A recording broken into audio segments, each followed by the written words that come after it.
The 21st of October has come to be known as Trafalgar Day, celebrating and honouring all those who fought, some who died, and many who were injured in the historic sea victory of Cape Trafalgar. The Battle of Trafalgar was the culmination of a campaign against the French and Spanish fleets, which saw victory in a fierce sea battle where Nelson adopted some novel leadership tactics. He was, to all intents, a novel expeditionary leader. He crossed the line. Instead of battle fleets lining up side by side and pounding each other with their guns, he steered his ships directly through the French and Spanish line, enabling him to wreck their fleets with broadsides.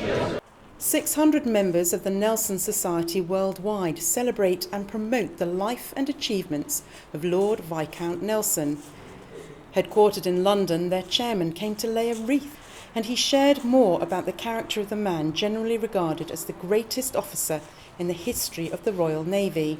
He was ultra courageous. He always led from the front. He believed in duty. His main raison d'etre was to do his duty and to not only win battles but to annihilate his enemy. The grateful sailors after the battle, in memory of their admiral that they loved, raised a donation and raised a monument to his memory. In a way, it was the forerunner to Nelson's column in Trafalgar Square, because once the country saw what the sailors and poorly paid sailors gone to honour their hero, the country was sort of shamed into then raising public funds to build Trafalgar Square.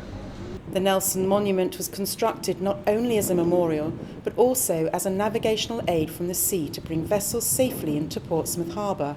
Even now, if you come in to Portsmouth Harbour on one of the cross-channel ferries, you can see right in the middle of the harbour, at the top there, that's the column.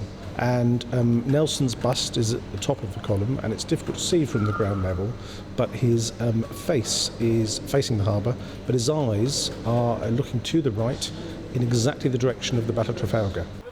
In attendance were Royal Navy officers, ratings and cadets from HMS Collingwood who wanted to remember the part that Lord Viscount Nelson played in ensuring the safety and freedom of the country. HMS Collingwood, my training establishment, was named for Admiral Cuthbert Collingwood, who was Nelson's second in command.